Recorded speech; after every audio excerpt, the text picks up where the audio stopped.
النهارده والف مبروك حبتي في بارتي. انتوا صورتوه امتى اول؟ احنا صورناه في 3-4 ايام. لا صورناه بسرعه جدا وهو كمان كان متاخر، بس الحمد لله يعني احنا قدرنا نخلصه وكده، ويا رب ان شاء الله بس يعجب الناس. ايه حكايه حارتي في بارتي ولا بارتي في حارتي؟ اسمه ايه؟ بارتي في حارتي. هو بارتي في حارتي ده بيخص الناس اللي هم الفنانين، يعني اللي هو كل همهم ان هم كانوا يشتغلوا فنانين من بعد عربيه كشري ومش عارف ايه. فعندك حته الفن دي في اختك نسمه بقى، اللي هو نسمه اللي هو دوري في الفيلم. وعلى طول افضل اقول بقى النوجه اللي هي اختي، المفروض ان هي اختي اللي اكبر مني شويه، وانا اللي اقعد اقول لها يلا ونعمل ونلبس والبسي بدله رقص وتعالي نروح نعمل حنن والدنيا فيها. اول ما شفنا الفلوس مشت في ايدينا قلنا لا خلاص بقى نشتغل في الحنن ده والزفه كمان يعني. فمن خلال الموضوع عرفني زيكا ويعني ودخل من خلال البيت عندنا واشتغل اخويا شمال واشتغل لنا كمان. بس هو يعني اشتغل لي بطريقه انا لما حصل الموقف وحش معاه حسيت ان هو بيشتغل لي، بس هو لا كان هو فعلا حبني.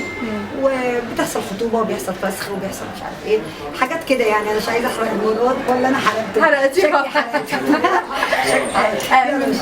امينه دايما بتحبي تظهري بدور البنت الشعبيه.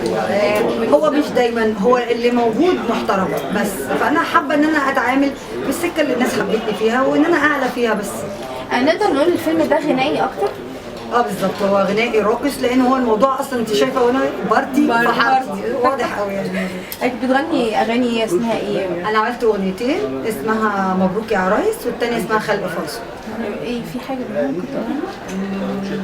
حلوه وطعمه يا واد والنعمه، طولت نجوم السما بايديك، طولت نجوم السما بايديك، واخد بدر في عز تمامه، دايما شيلها في نن عينيك، دايما شيلها في نن عينيك.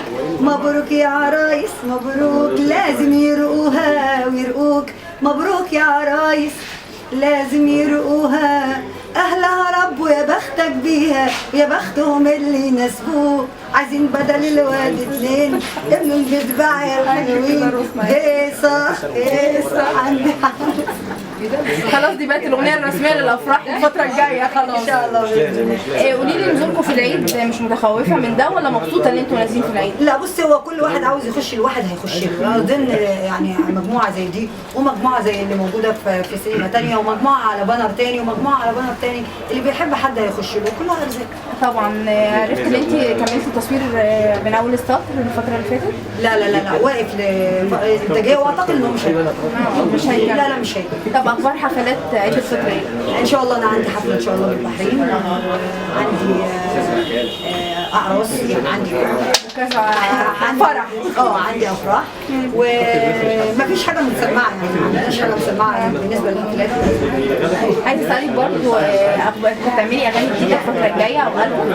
في بعد العيد ان شاء الله نازل سنجل حلو قوي ان شاء الله الناس تسمعه اسمه اسلوب الحياه. اسلوب حياه ده ألف من يضحك في وشك بس مين قلبه عليك، واما تحتاج حد جنبك مش هيسأل حد فيك، كله واكل حق كل والندالة مكيفة والأباحة والبجاحة خلاص بقوا اسلوب حياة.